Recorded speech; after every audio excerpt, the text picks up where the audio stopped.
Hello नमस्कार, मी सविताज लाईफस्टाईलमध्ये तुमचं अगदी मनापासून स्वागत आहे आणि तुम्हा सर्वांना श्री स्वामी समर्थ। आज आहे गुरुवार आणि व्हिडिओला झालेली आहे सुरुवात। आता बरोबर सकाळचे 11 वाजलेले आहेत आणि व्हिडिओला सुरुवात झालेली आहे। तर आज जायचंय दीदीला, त्याच्यामुळे आता पोळ्याची पाटी करायची आहे, आता स्वयंपाकाला लागायचंय। आता पाटी देण्यासाठी डाळ काढली मी शिजण्यासाठी। मॅडमला जायचंय ना? हो जायचंय म्हणती। तर हे पाहता इथं मी पाणी ठेवलंय डाळ शिजण्यासाठी टाकण्यासाठी आणि इथं घेतली आहे डाळ। आता पुरणपोळीचा स्वयंपाक द्यायचा आहे, त्याच्यामुळे आता ही डाळ मला शिजवून घ्यायची आहे आणि पुरण तयार करायचंय। तर आता हे पाणी पूर्णपणे तापलेलं आहे। आता हे गरम पाणी आपल्याला डाळीत ओतून घ्यायचं आहे। की पूर्ण 1 किलो 1.25 किलो डाळ आहे। 1.25 किलो डाळीची मी पुरण तयार करणार आहे।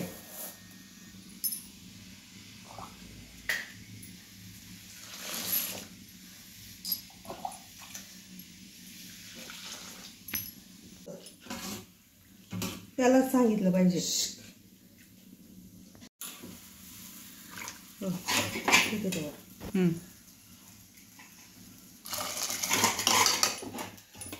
दूध टाकायचे ना?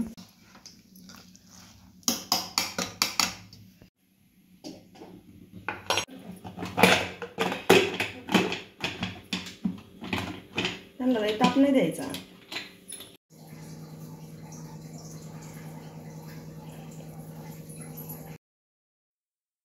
तर पहा माझी डाळ वगैरे सगळी शिजून झाली।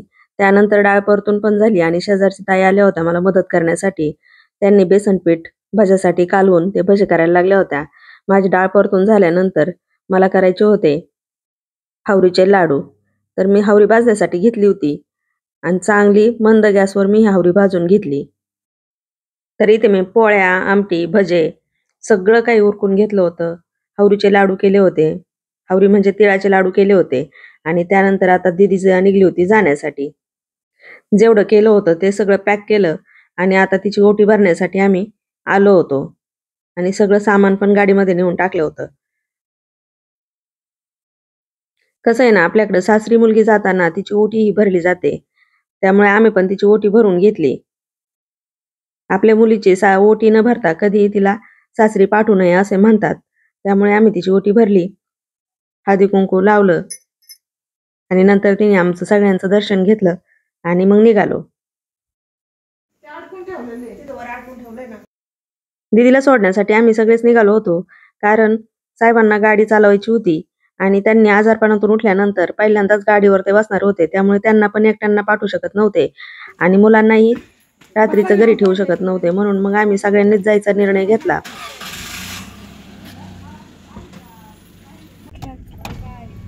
भेटू उद्या सकाळी।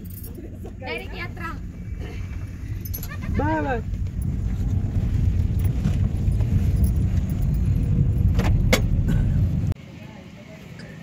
तर पाहतात पुढे आल्यानंतर या दुकानामध्ये आम्ही आलो होतो। आम्हाला घ्यायची होती साडी, त्यामुळे या दुकानामध्ये येऊन थांबलो होतो।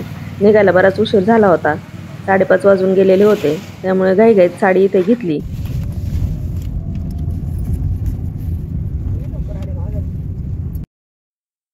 तर पहा आता आलोय आम्ही दीदीच्या घरी, गाडीतलं सामान बाहेर घेतोय।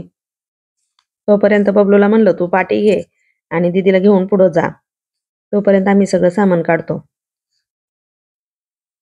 दीदी आणि बबलू पुढे गेले, त्यानंतर ताईंनी एक भाकरीचा तुकडा त्यांच्यावरून वळवून टाकला, कारण नवरी जर घरी आली तर आपल्याला हा भाकरीचा तुकडा वळवून टाकावा लागतो, माहेरी पण आणि सासरी पण। आमच्याकडे अशी पद्धत आहे, त्यामुळे त्यांनी तो भाकरीचा तुकडा वळवून तिच्यावरून टाकून दिला आणि त्यानंतर मग आम्ही सगळं काही सामान आसन ते सगळं गाडीतून बाहेर घेतलं।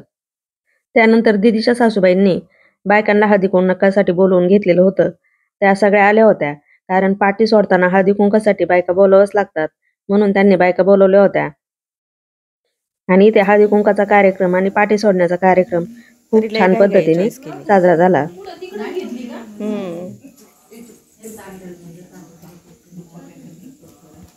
चल इकडे चल।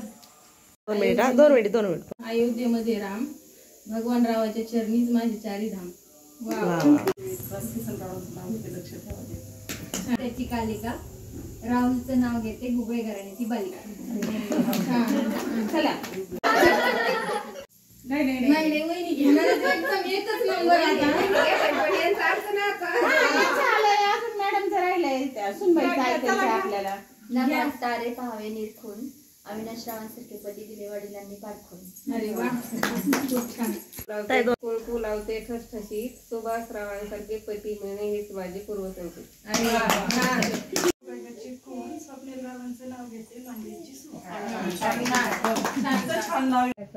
चलती है गाड़ी निकलता है धूल दत्तात्रेय के हाथ में मेरे लिए गुलाब का फूल. अरे वा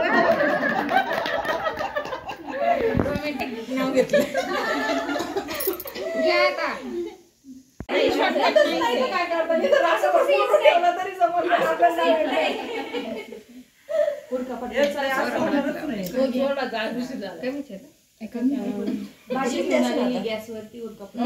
आपली कधी भाजी दत्तात्रय पाटलांचं नाव माझ्या हृदयाच्या पाठवून. अरे वा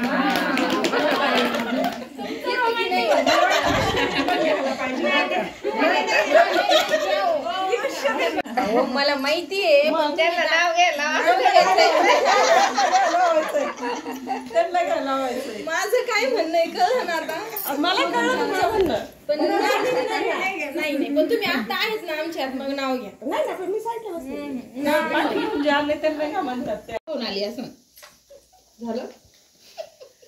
तुमच्याकडे ना शिळा बघा काय राहिलं पाहिलं. आपण ताजच करतो ताजच खातो. ताजं करा माणसाची पिठलं वापरू.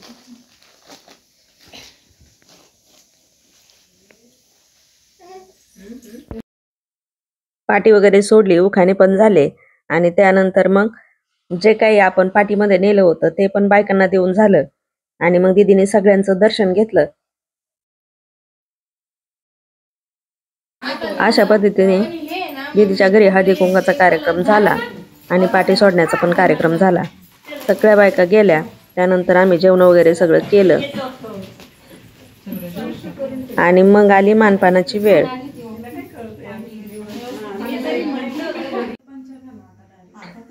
पाहत इथे सागरने केलेला आहे यांचा मान, कारण भाऊ घरी नव्हते त्यामुळे हा मान सागरलाच करावा लागला. कारण आपल्याकडे मुलीला कोणी घेऊन आलं त्यांचा पण अशाच पद्धतीने मान केला जातो आणि आपण पण मुलीला कोण सोडवायला जाईन त्यांचा असा मान सन्मान केला जातो. अशी पद्धत आपल्या बऱ्याच जुन्या काळापासून ही पद्धत चालू आहे. अजूनही पण आपल्या लोकांनी ही पद्धत पुढे चालू ठेवलेली आहे.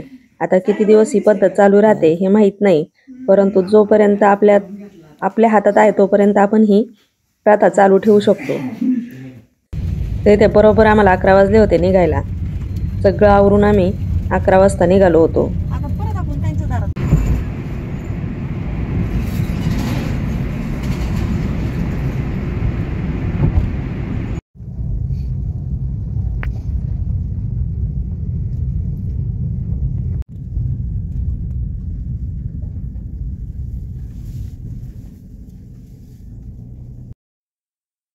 तर पहा बरोबर 12 सव्वा 12 आम्हाला वाजले होते घरी यायला.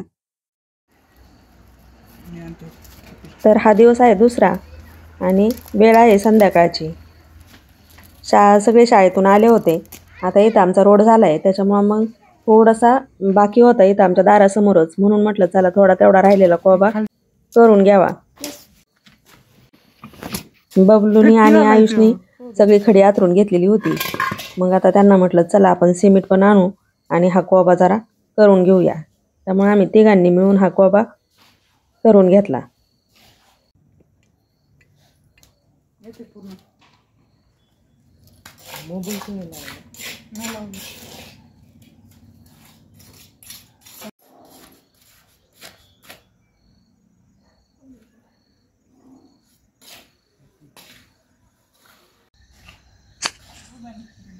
कोबा करायला जवळजवळ 6-6:30 वाजलेले होते आणि अंधार पण पडलेला होता आणि लाईट सारखी जाये करत होती. तरी पण त्याच ह्याच्यात कोबा करायला सुरुवात केली होती, त्यामुळे आम्हाला तो कोबा पूर्ण करावाच लागला. सगळा कोबा आम्ही पूर्ण केला. कोबा पूर्ण करेपर्यंत जवळजवळ आम्हाला 7:30 ते 8 वाजले होते आणि त्यानंतर स्वयंपाक पण करायचा होता.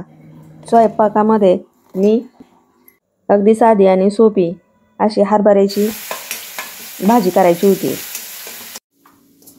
कारण या दिवसात ही हरभऱ्याची भाजी उपलब्ध असते. हरभरा कवळा असतो, फुलं यायच्या आत ही जर भाजी खुडली तर खायला अतिशय चांगली लागते आणि आरोग्याला पण ही भाजी अतिशय चांगली असते. ही भाजी धुवून चांगली मी निथळून ठेवली होती. तसं पाहिलं तर ही भाजी धुत नाहीत, परंतु आता कसं आळ्या आणि जीवजंतू असतात, त्यामुळे ही भाजी धुवून स्वच्छ धुवून तिचं पूर्ण पाणी निथळून ही भाजी त्यानंतर करायची असते. चला तर मग आता मी तेच व्हिडिओचा एंड करते. व्हिडिओ आवडला तर लाईक करा, शेअर करा, सबस्क्राईब करा. परत भेटूया पुढच्या एका नवीन व्हिडिओमध्ये. तोपर्यंत श्री स्वामी समर्थ. धन्यवाद.